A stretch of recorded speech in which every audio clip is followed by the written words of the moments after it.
Il y avait encore Othello à qui s'attaquer.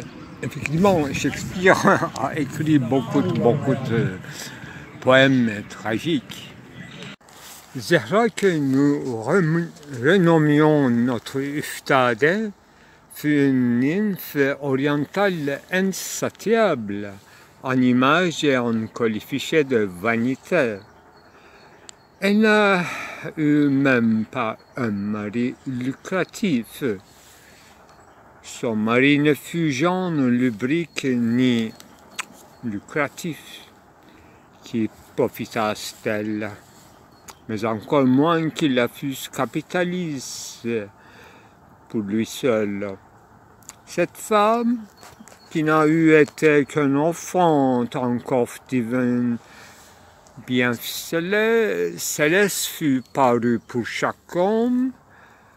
Elle a su faire parler avant tout tous les hommes entre eux. Une parole coula en abondance à propos. C'est elle qui fut le signifié vite dans nos palais. Incomparablement fut pour nous la femme sans pareille, une effigie sacrée, qui a eu sous notre fer, qui a su nous faire détourner de grandes institutions faibles. Elle fut, ayant un mari tout droit, la chose à avoir sans posséder et sans danger. La femme de ce potier fut l'amie de tous, mais le mari fut toujours en mélancolie sans raison. Ils ont eu ensemble un commerce domestique de poterie heureuse. Des petites pots cuits perlés donnèrent des plus beaux reflets au soir qui les réchauffa, et donna de soif aux esprits appauvris. Telle fut leur industrie domestique en miroir magnifié, des manœuvres ornementales très fines qui restèrent cachées. Hélas, par quelques gourmandises inopportunes, donnèrent lieu non à la courtoisie vilaine des virils, mais à toutes sortes de jalousies en série. Même les effets en prirent leur part en accessibilité de tout pouvoir d'envoûtement au goût, comme en image et comme en accessoire ostentatoire.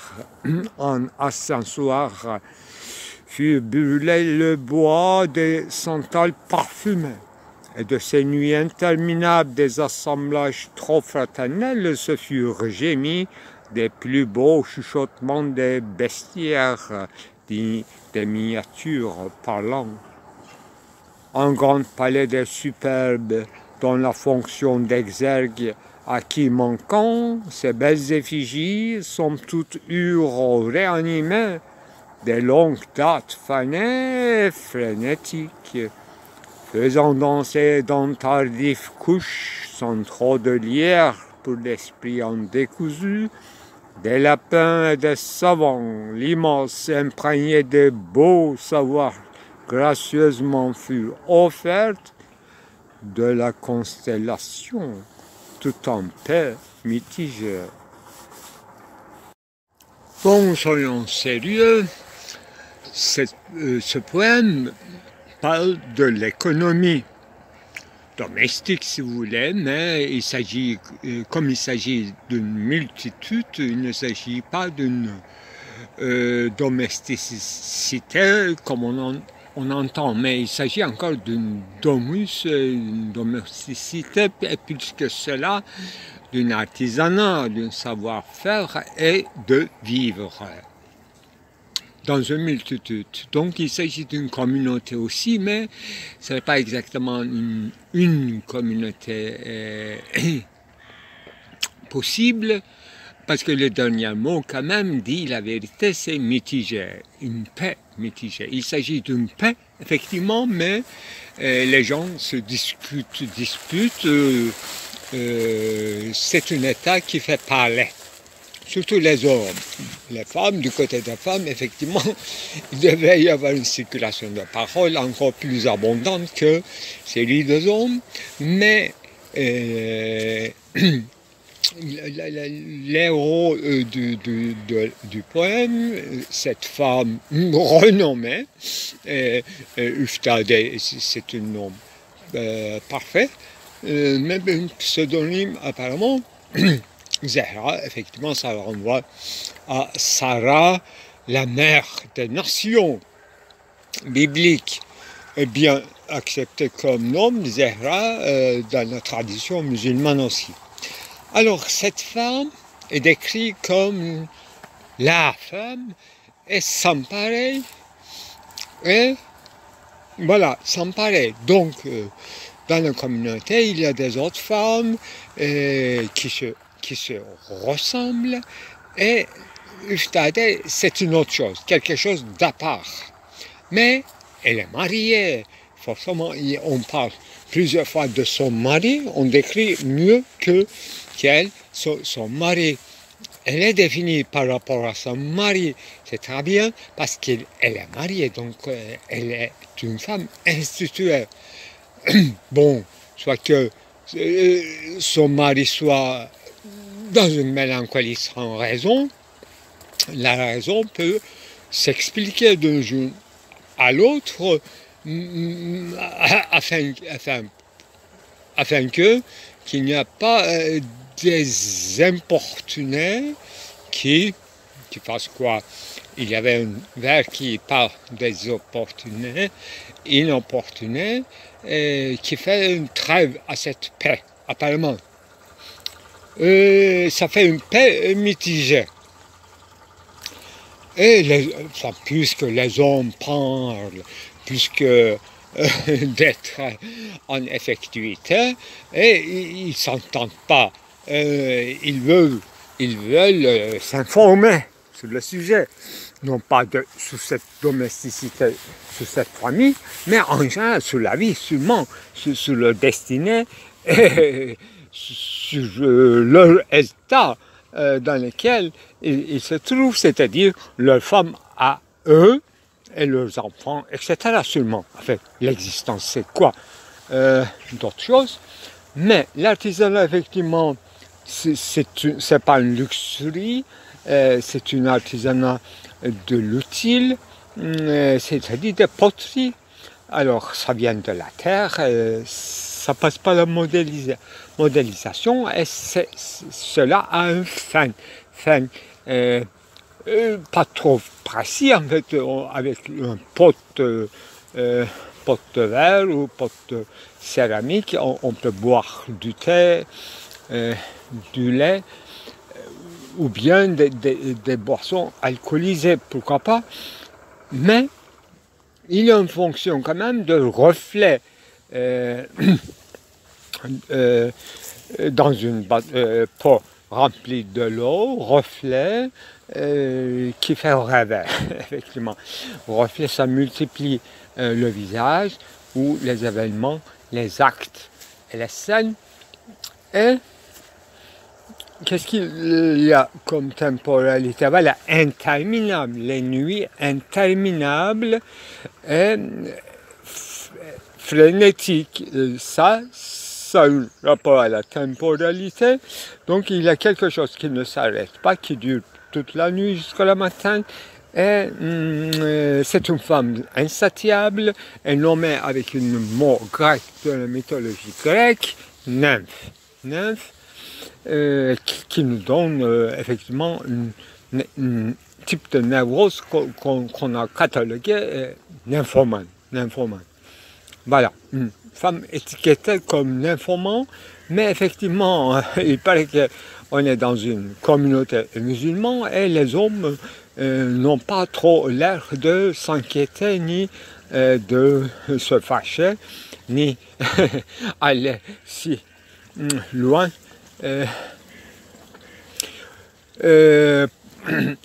passer à l'acte pour dilapider cette femme. Non, il n'en a pas question. Il s'agit d'une paix mitigée, mais ça s'arrange.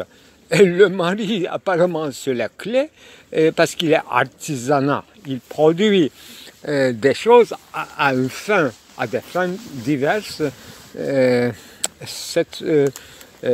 Disons, artisanat qui réunit quand même une communauté, ça fait partie inséparable d'une communauté qu'il y a des producteurs et non pas des déciseurs ou des juges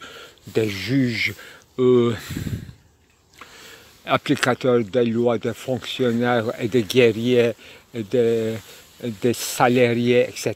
Mais il y a quelque chose qui se produit dans ce milieu et ça passe par là, l'artisanat et une famille, une domesticité. Voilà. Domus est bien défini ainsi. Domus n'est pas une manoir désœuvré, mais il y a un temps pour éviter, et je crois, pour le plaisir. Pour le plaisir, ne serait-ce que le chant, danse est nommé, qui voudrait dire rax, mais rax, ça peut être rax, danse des reflets, sous l'influence de l'alcool. Et interminable veut dire c'est une sorte de insomnolisme. Il y a des insomniaques et une certaine voilà, un état d'extase entre la vie et la mort, ou l'éveil et le sommeil. C'est pour ça que ça ne se termine pas. Donc il n'y a pas un but véritable qu'être là et se parler. Et se parler autour de cette femme. C'est ça qui est important. Ustadé qui fait parler, sans issue peut-être, mais effectivement le mari il supporte dans tous les sens.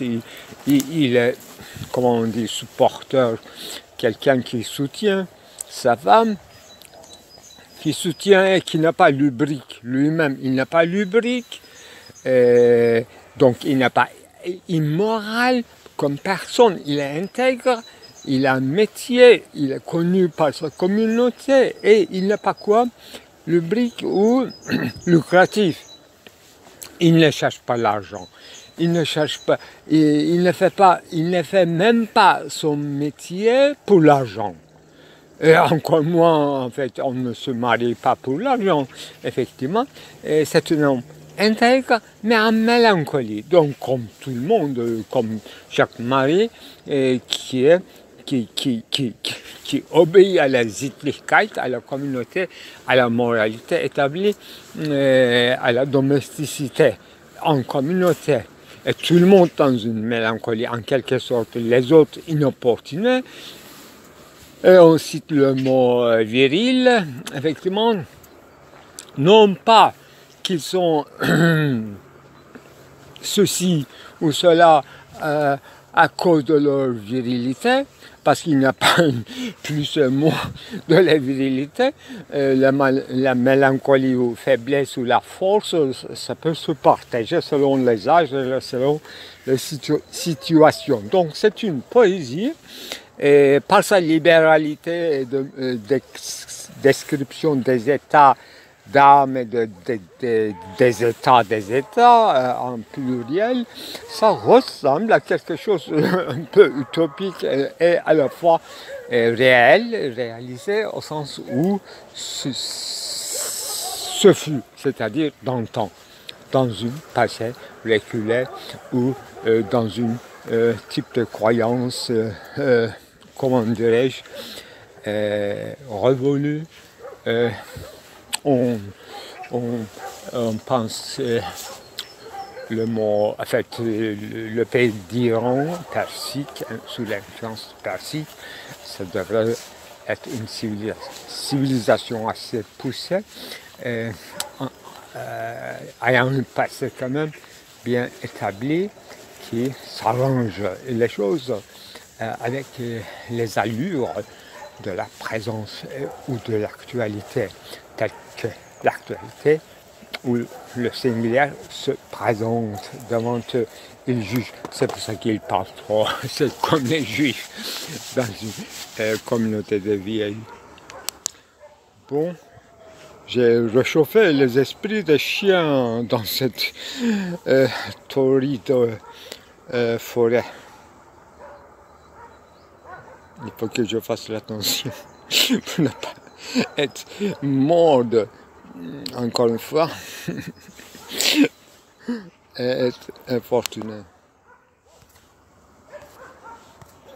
Oui, le mot fortune, banni par le Christophe Marlowe, juste à la fin de cette strophe, il y a une certaine, n'est-ce pas, une retour au christianisme, une certaine réconciliation, et il nomme seulement Dieu, sans religion, Dieu. Donc il devient théiste à la fin de cette strophe de cette pièce de théâtre. C'est ça que j'ai pensé. Donc un déisme sans religion. Parce qu'on a assez quand même injurié dans cette pièce contre les chrétiens, contre les juifs. Il faut une réconciliation finale pour nommer seulement Dieu et non pas fortune. Voilà, la discussion était ouverte par là, le mot fortune ou infortuné. Effectivement, les forces surnaturelles inconnaissables, comme si le Dieu était mieux connu. Bon Dieu, effectivement. C'est un arrangement littéraire et communautaire aussi. Il faut noter ceci aussi, parce que le matin, j'ai travaillé beaucoup. C'est encore très fraîche dans mon esprit. Bon, comment on ferme cela? Je vais noter simplement, en fait, en ce qui concerne le nom choisi pour renomination de cette femme, nommée déjà Zéhra, qui était lourde de signification, Uftade. Alors, tout de suite, effectivement, il faut préciser que Uftade, ce n'est pas un nom de femme, mais je connais une seule Uftade qui est, c'est une seigneur un conte religieux de quelques siècles auparavant, et qui a une mausolée ou une chirine à Bursa, qu'on appelle Üftade Hazretleri. Donc ça n'a rien d'une femme.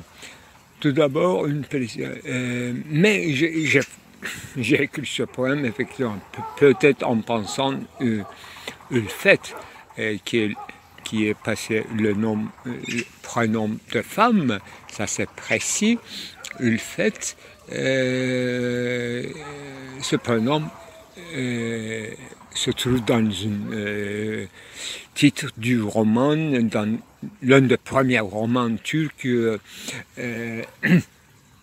en Turquie moderne. Et ça n'existe pas auparavant, le roman d'ailleurs.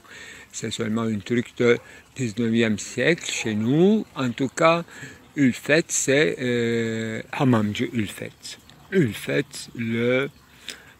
comment ça s'appelle, Hamamcı, c'est the bathroom. Ülfet of bathroom. Hammam turc. Ülfet de hammam turc. Donc c'est une femme qui travaille dans les hammams, pour les femmes bien sûr. Voilà, il y a un roman, je crois, de Ahmet Rasim qui porte ce titre. Il y a une certaine petite homonymie entre Üftade et Ülfet, mais alors peut-être avec cette nouvelle information, on peut lire le poème autrement. Il est fort probable que cette femme qui n'est pas parmi les femmes, une femme sans pareil, et ça peut être un mec aussi, et son père, son mari, il peut avoir une mélancolie sans raison. Voilà, ça aussi c'est une sorte d'explication plausible, et ça fait parler beaucoup les hommes avant tout dans le poème.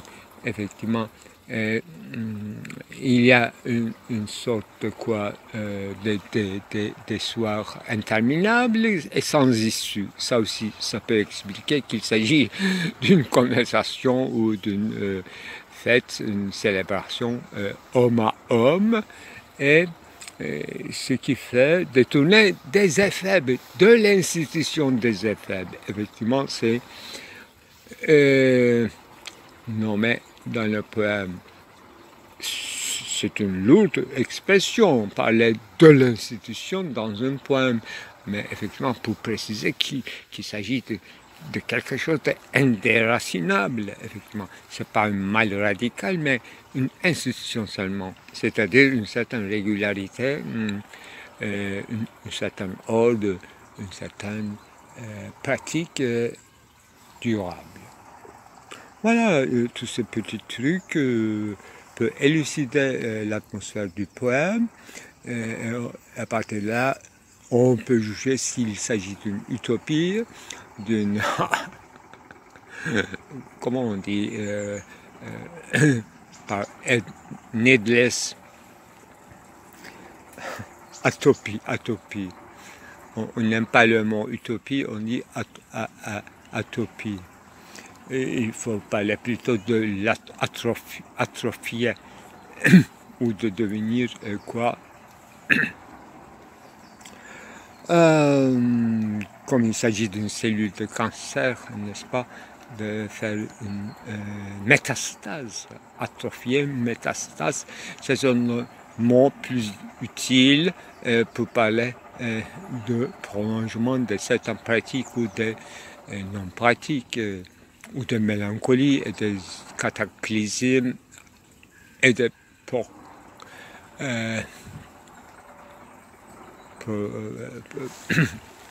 porter jusqu'à la profilation, paroxysme, voilà. Et paroxysme, porter à son paroxysme, une catalyse. Ça, c'est encore des mots beaucoup plus utiles, atrophier, devenir métastase, que jouer avec ce topos sans pouvoir tout à fait maîtriser.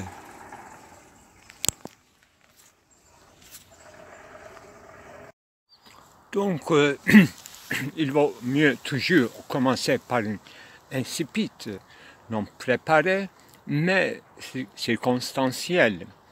Ça rappelle beaucoup de choses, comme signe, comme pièce à conviction, comme l'indice, et je dirais même sigle, bien qu'il soit parfois illisible, mais après coup, ça devient lisible avec le texte ou avec l'ensemble des enregistrements en série, effectivement.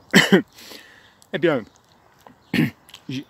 j'ai dormi peu, j'ai travaillé, j'ai écrit, et j'avais commencé dans la journée, depuis depuis le petit matin, j'écris quelque chose qui concernerait ce que je filmais, mais c'est devenu quelque chose à part, c'est comme un commencement de roman, mais en forme de dialogue. Ça commençait un peu à la manière des Lumières françaises Diderot, parce qu'il s'agit d'un dialogue comme Voyage à Bougainville, ou voilà,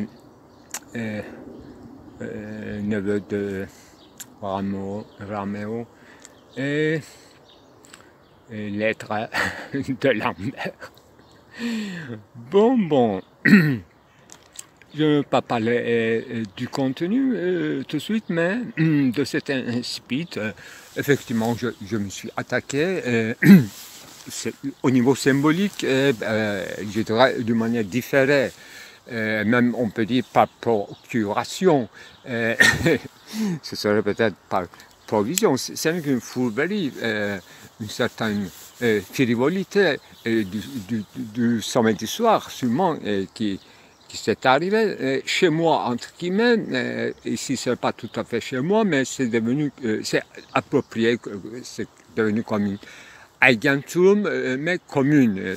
On peut même parler du communal, mais à la manière d'une maison, un salon, avec 3 fauteuils singuliers et une grande fauteuil sur lequel on peut même coucher. Vous avez, en fait, je vais vous montrer le photographe. J'avais fait petit ménage parce que les anciens locataires, ils étaient un peu sales et j'ai même apporté des couvertures propres pour s'asseoir. Et je crois que la qualité de mes enregistrements ici, à la fois au niveau acoustique, à la fois tranquillité, et à la fois confort personnel, est devenu mieux.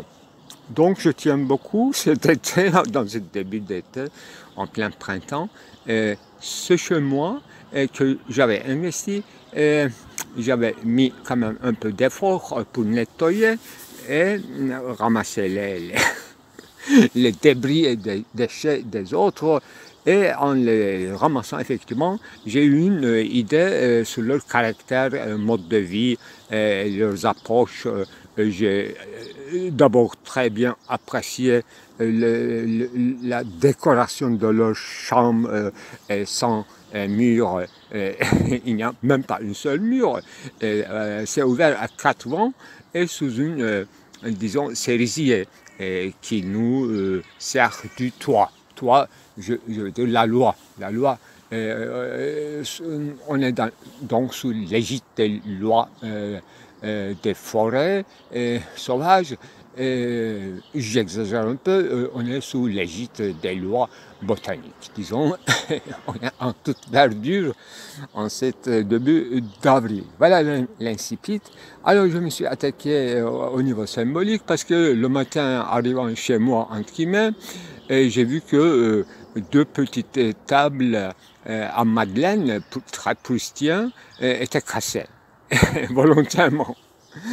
Et il y avait une bagage aussi était cassée, ici c'était déjà là, mais c'était bon.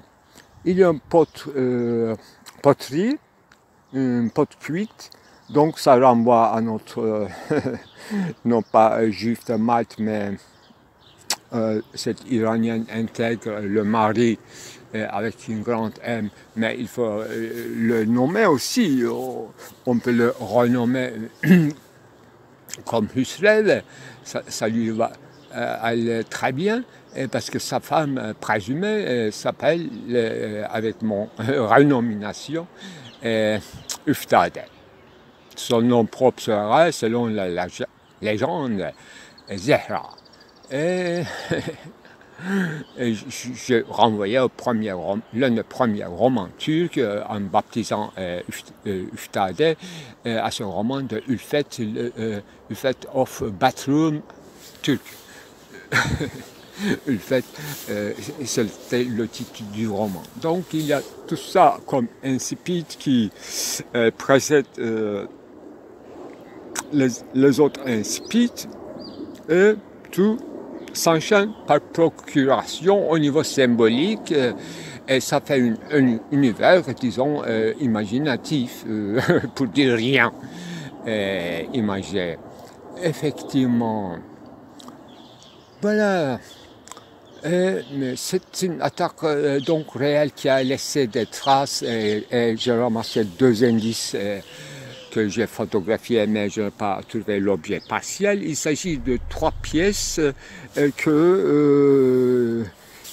jouet d'enfant.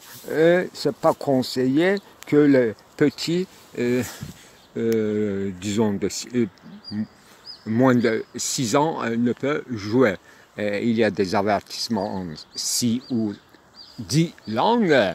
et j'ai lu l'avertissement en français sur ce qui reste de ces 3 pièces inexistantes, et il n'y a que des marques déposées et des étiquettes et les avertissements comme morceaux, comme pièces à conviction. C'est ça, l'incipit, c'est ça, pièce à conviction. Donc, objet partiel, disparu, table à Madeleine est cassée, 2 tables à Madeleine sont cassées, et il y a une signature sur la fauteuil que je vais photographier bientôt, et c'est obscène.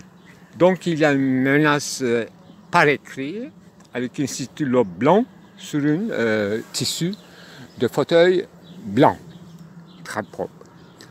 Voilà, c'est une sorte de menace ou quelque chose qui concerne nos mères, c'est-à-dire les mères de tous les lecteurs. Donc c'est une injure très générale qui ne vise pas.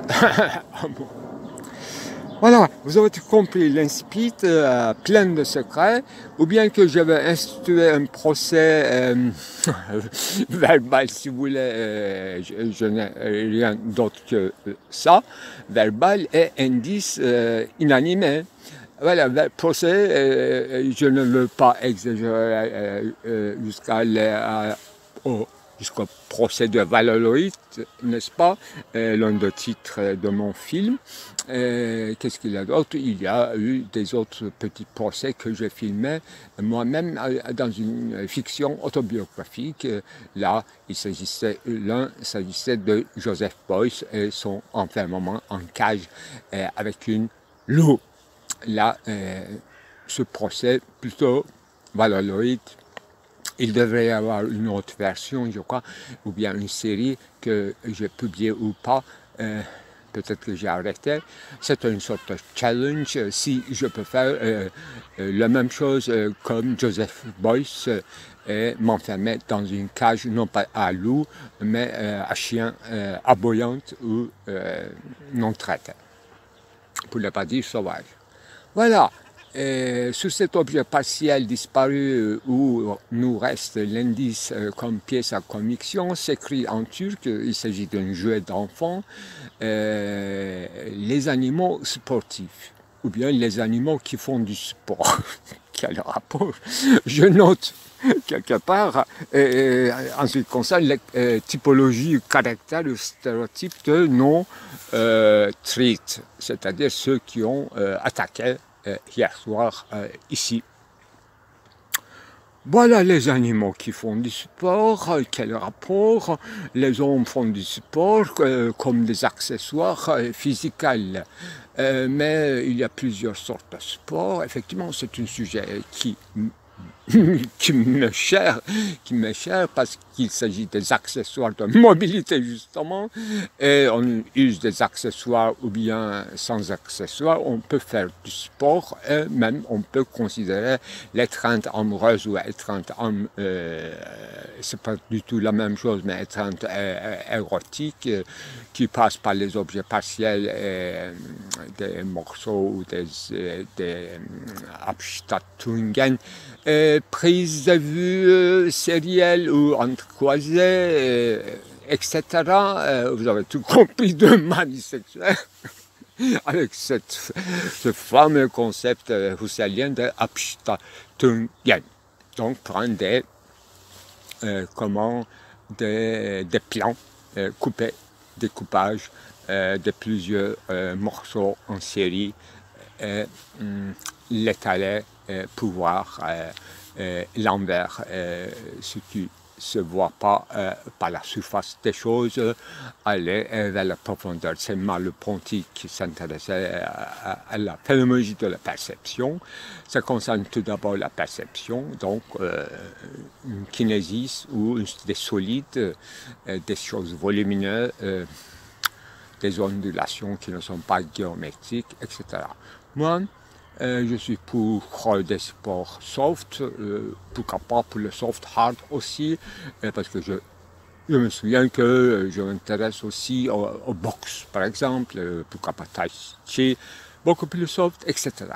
C'est pas le lieu, mais il s'agit effectivement, ça a quelque chose à voir, et les animaux pauvres, il joue le mammalion, disons les mammifères en bébé, il joue, il s'agit par interprétation du sport ou entertainment plutôt, exercice physique pour exquiser la chasse ou pour développer les manières, les gestes des moments d'attaque par le jeu entre les frères et sœurs, donc entre les bébés mammifères. Bon, on a noté ça, donc les animaux peuvent jouer d'une certaine façon. Nous aussi, nous jouons, nous sommes dans un monde ludique, sauf que on prend trop au sérieux, sauf moi. Dans certains points, moi aussi, je prends sérieux. Là, il s'agit, c'est bien sûr des péchés capitaux, c'est-à-dire des châtiments, châtiments capitaux, toute pénalité, toute penalty en football, comme un jeu réduit des conflits et des rivalités entre les hommes, se résumerait en cristalline dans ces jeux très anglais comme football, mais pourquoi pas football américain et l'autre baseball, rugby français et ce bizarre jeu anglais qui s'est enraciné en Inde, comment ça s'appelait, j'ai oublié son nom, bon, hockey, quelque chose comme ça, qui a quelque chose à voir avec les déserts et les Turcs sur chevaux qui jouent un certain hockey avec les chevaux. Voilà, quand j'ai dit turc, effectivement, moi aussi, j'avais envoyé une lettre, plutôt une carte, non pas carte postale, mais une carte véritable qui se constitue de plusieurs planches très solides, et j'avais déposé sur le fauteuil avant de partir, je crois, vendredi soir, ici même, dans ce salon, en plein air. Donc, c'est contraire de théâtre à l'italien, interprété par Philippe Solers, là où parlait de 3 murs, dont le 4e est absent, et il s'agissait d'un théâtre à l'italien. Là, effectivement, il n'y a aucun mur, mais il y a un certain camouflage fait par les verdures des arbres, et donc il y a une seule ouverture. Ça, effectivement, c'est par là que je regarde vers l'horizon et je parle. Et non pas, je choisis mon fauteuil préféré et je regarde vers l'ouverture. Donc, à cette, à ce mur absent, justement. Voilà, un incipit quand même qui prend des formes. Et j'avais déposé une carte dont le contenu était des Moyen-Âge et les croisades.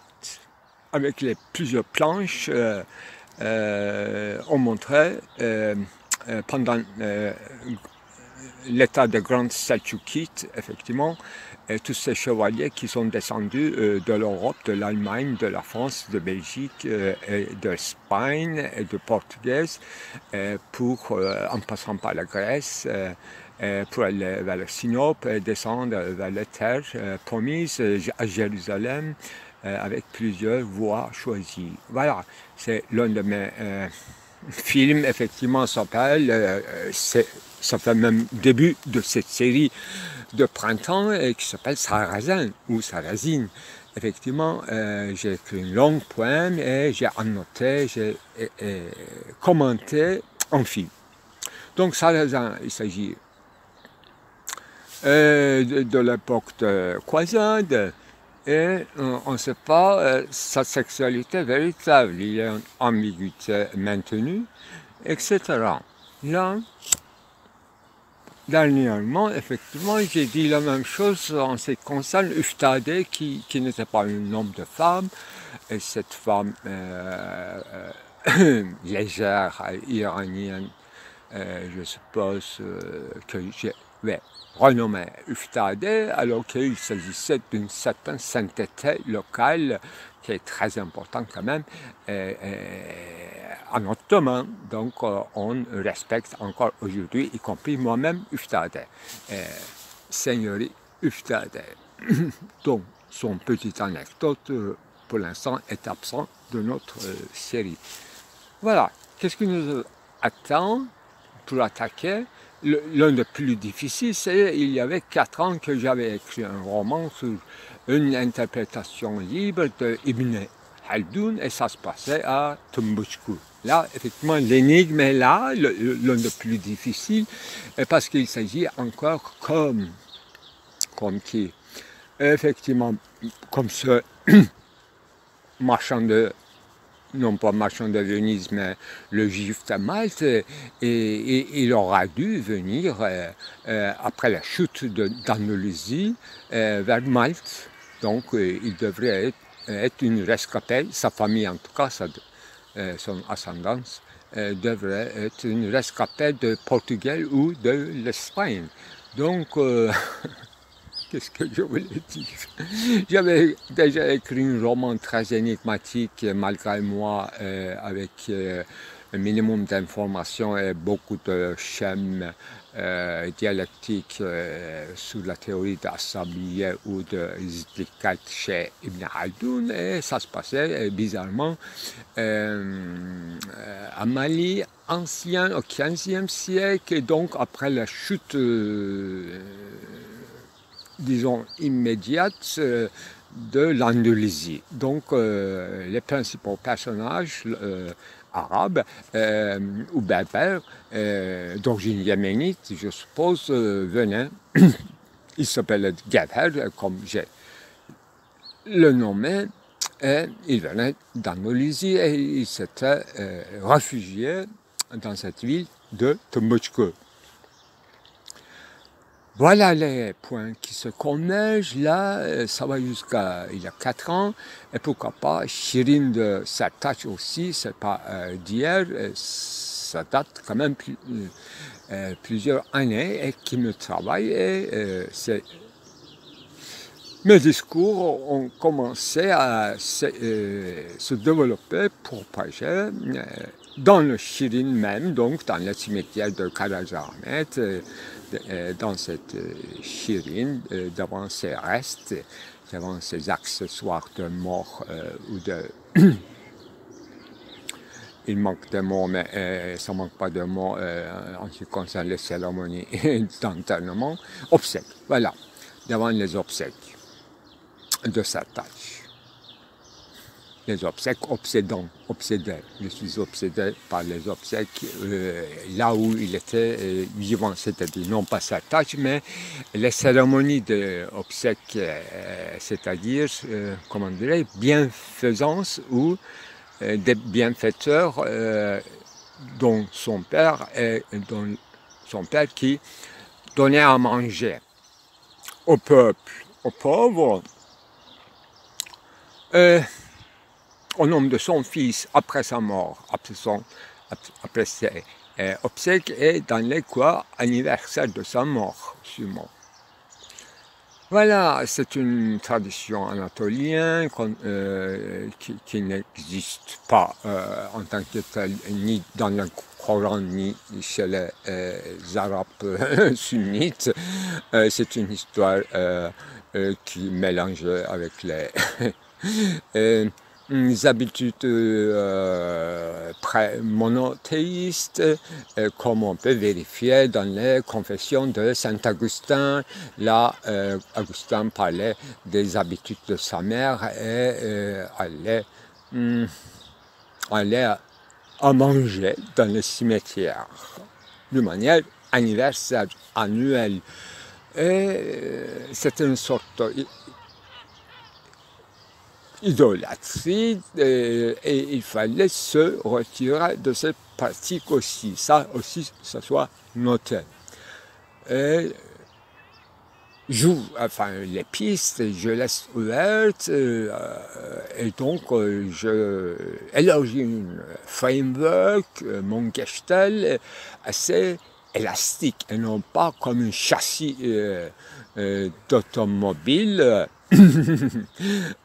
sans accessoire ou avec l'accessoire. Il ne s'agit pas d'une Stellung, une position stable. Là, on retourne chez Alain Badiou, qui est un spécialiste de la position et de Lacan. Et donc, il y a plusieurs prises de position dans un positionnement, dans un postulat vivant. C'est comme on habite un concept chez Hegel, on habite, le fait d'habiter quand même s'appelle une position. Donc déjà une prise de position. Mais il y a plusieurs sortes de prises de position et en tant que l'acadien psychanalyste, il distingue tout de suite une sorte comment dirais-je, foreclosion dans le positionnement, un enfermement dans sa position, donc prend trop sérieux son position et sans savoir être otage de sa position, donc être enfermé dans une géole qu'on peut nommer n'importe quel soma.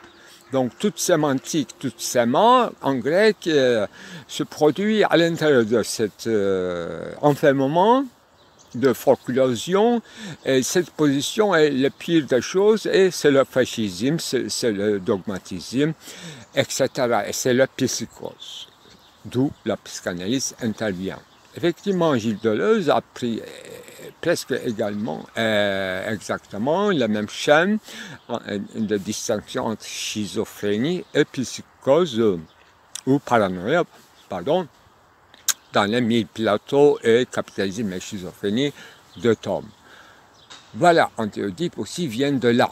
Là où je parle d'une élasticité de positionnement chez moi et une gestalt heideggerienne très élargie, sans laquelle on ne peut quand même trouver notre chemin, non pas sans Heidegger, non seulement sans Heidegger, mais sans un framework contraste, c'est-à-dire un diagramme, un plan d'immanence ou un speed spontané, d'une air spontanée et d'une air improvisée, et pas du tout, rien à voir, rien n'est spontané, rien improvisé. C'est la preuve totale, et c'est un travail quotidien, très discipliné, et qui nous éloigne de nos sommeils et de nos petits rêves, et parce qu'on rêve dans la journée. On continue à rêver dans la journée. C'est pour ça qu'on est live, on est animé, et là, on ne fait pas une distinction entre sommeil et la veille. Et mon roman que je vais commencer à écrire, que je postulais que je veux l'appeler Weg, c'est mon Weg, c'est mon Finnegansweg. Effectivement, c'était en turc. Maintenant, depuis hier matin, j'ai commencé à écrire en français. Alors là, est-ce que ça va se rejoindre ou pas? Parce que l'autre, effectivement, c'était à la manière de Joyce, mais celui-là aussi, c'est à la manière de Joyce, et bien que ça commence à la manière de Diderot, et ça devient une mode éclatée de la littérature moderne, donc Joyce. Pourquoi pas Kafka, avec les aphorismes pédants, des intrigues, petites intrigues et des petites noces qui se promènent entre les paragraphes. Mais ce qui est Joyce, pour moi, c'est une encyclopédie éclatée ou débris, une encyclopédie en débris.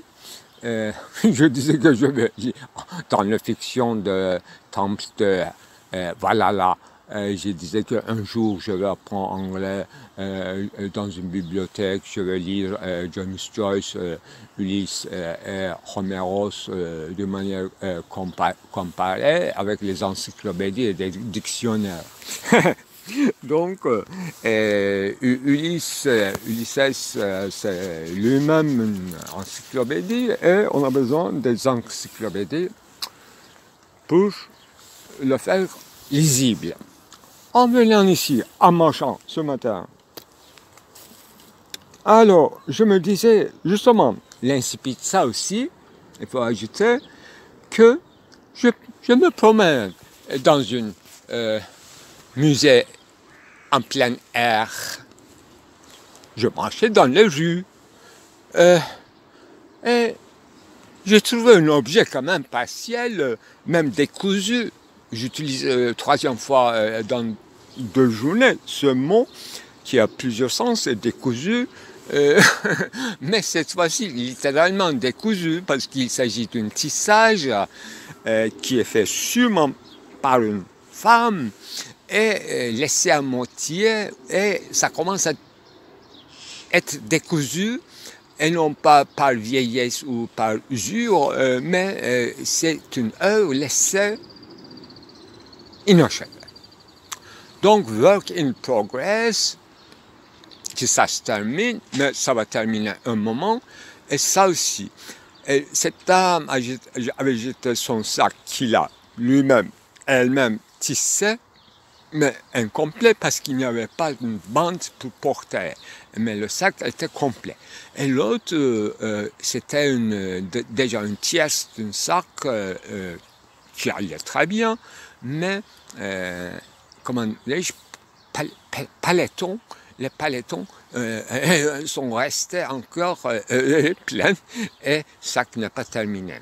Là, effectivement, on peut enchaîner plusieurs choses, mais d'abord à cette histoire de musée en plein air, ou bien une encyclopédie ou, de mythologie grecque ou Moyen-Orient ou Extrême-Orient, etc. C'est-à-dire que je me promenais dans ma tête et je trouvais des objets partiels, j'en déchiffrais immédiatement la signification et cet objet devenait vite mon attachement et je le nommais. Et cette fois-ci, effectivement, le thème général, c'est Pénélope. Donc, je peux dire dans cet inspice de manière inspite, je peux confondre les mots, mais de manière inspite, ça peut être autre chose, mais l'inspite, comme introduction, comme épithète, un prologue, ça peut être autre chose. Ça, je vérifiais. Voilà.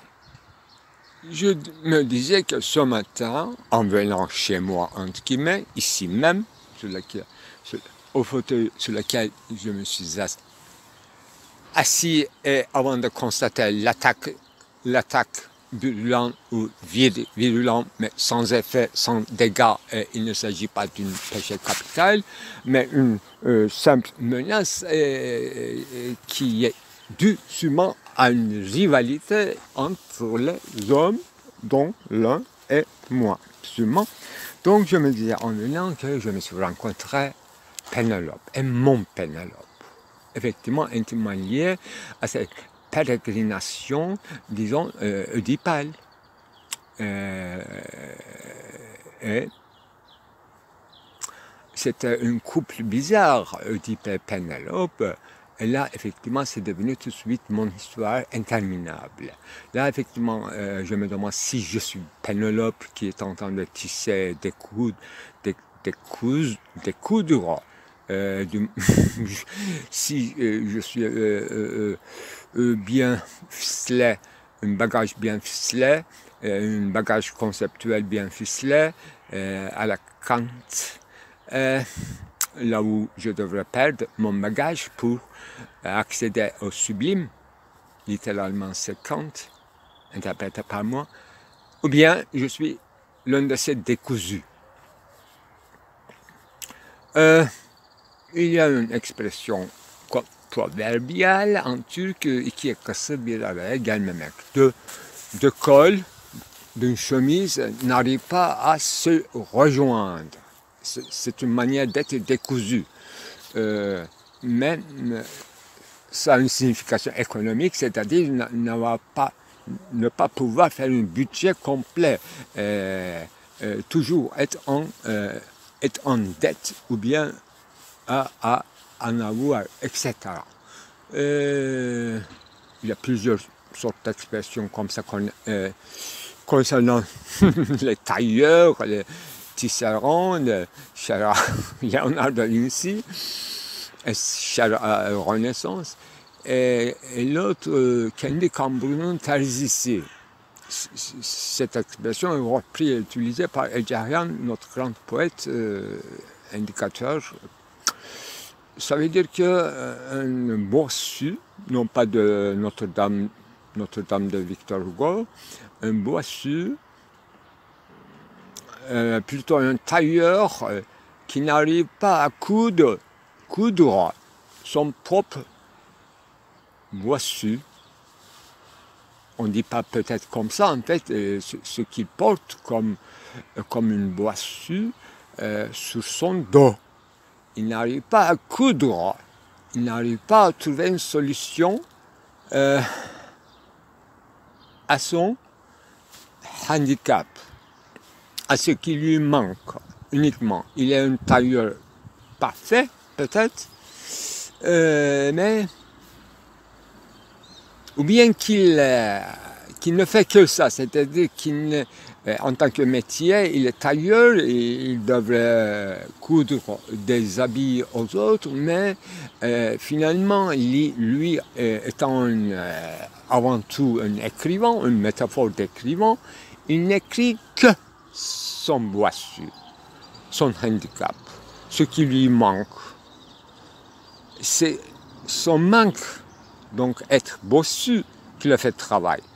Je trouve très riche de sens. Les autres n'interpréteront pas peut-être comme ça, mais je trouve très éloquent les proverbes ou les idiomes choisis par Ecevit.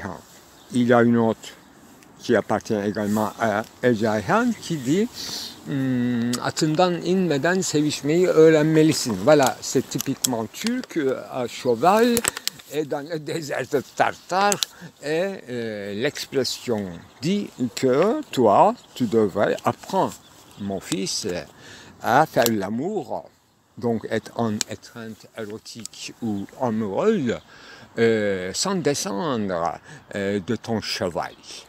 Sur ton cheval à galop, tu devrais apprendre à aimer, c'est-à-dire être en étreinte amoureuse. Tu n'as pas de temps pour s'arrêter pour les discontinuités, ni à te faire de festins, comme chez Homéros, de Odyssée et Iliade, faire des festins, longs festins, dans les caravansérails, dans les manoirs sur la grande route de soie et de route d'épices, ou n'importe quel endroit de désert, n'importe où ou quelque part. J'ai lu un poème d'un poète quand même qui a censuré pas mal, et donc il écrit aussi sur la censure,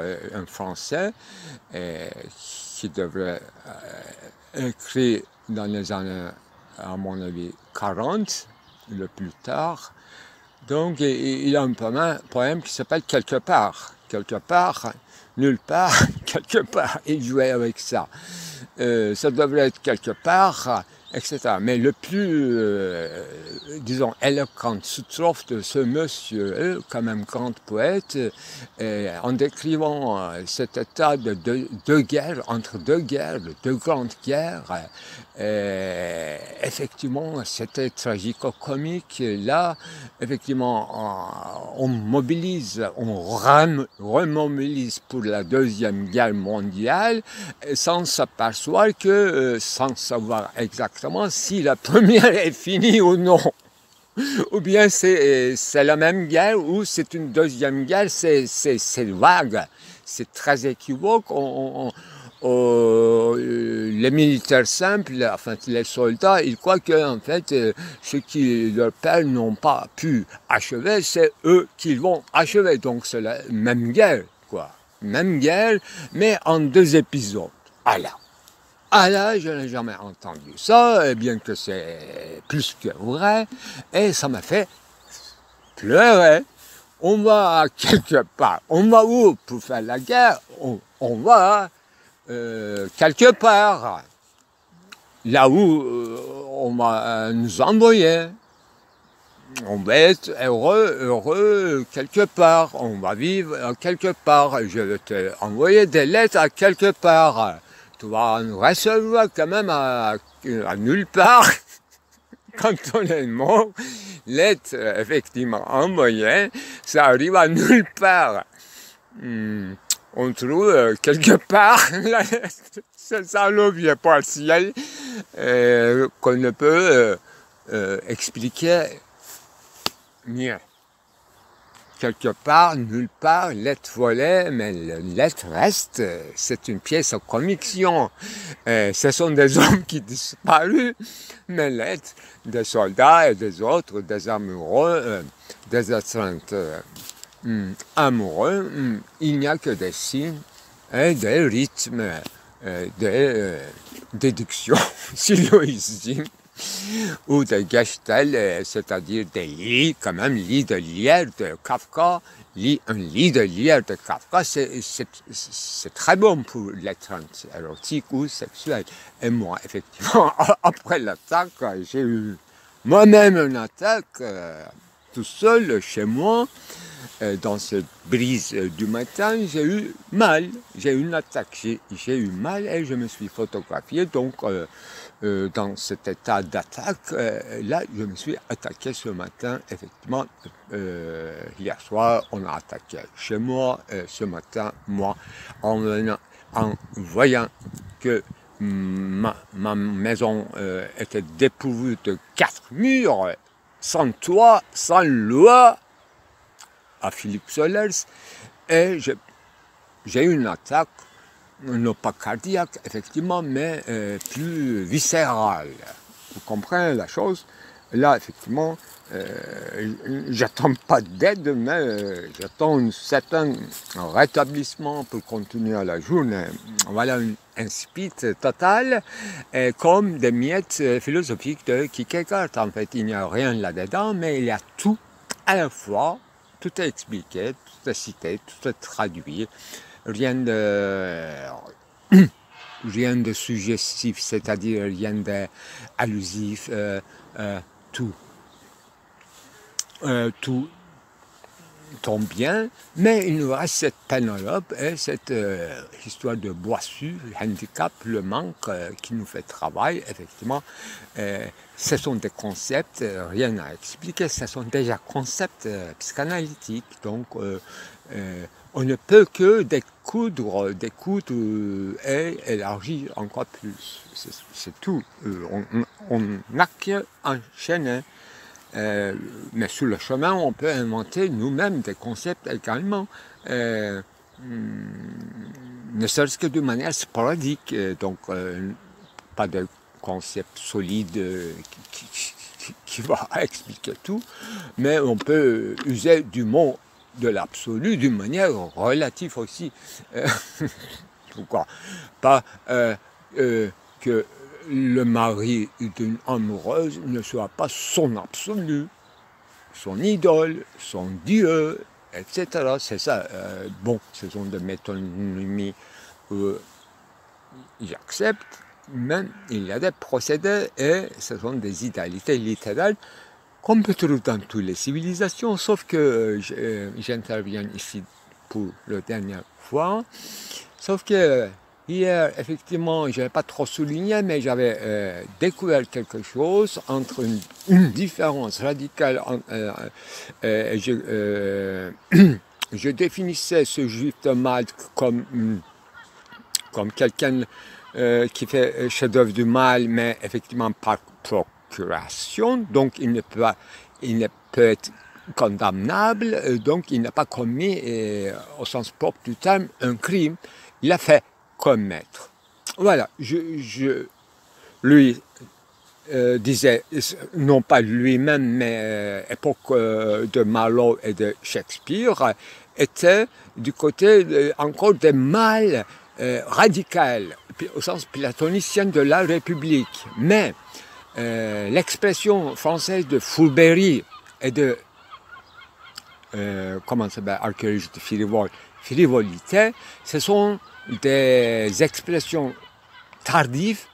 Je suppose que ce sont des 17e et 18e, et il ne s'agit plus de meurtres véritables, ni de crimes impardonnables, ni de choses incurables.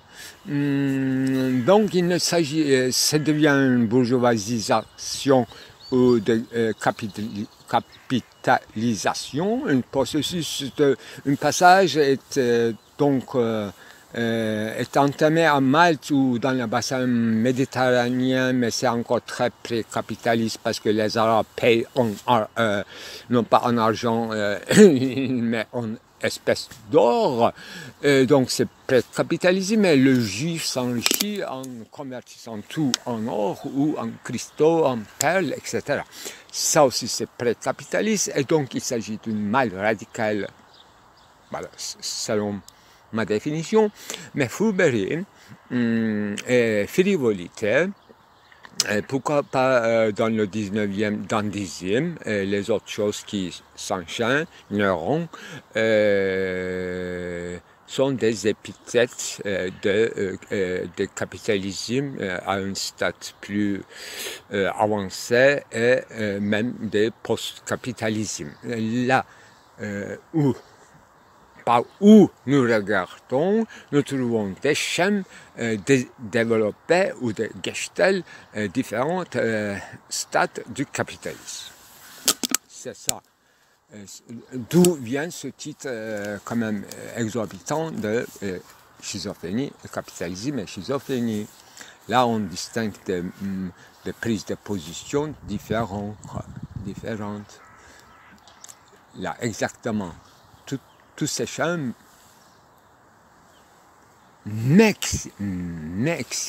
expliquent à moi, sinon j'aurais pu devenir vraiment fou, expliquent à moi l'état dans lequel je suis divisé dans une communauté, dans une société, dans une époque.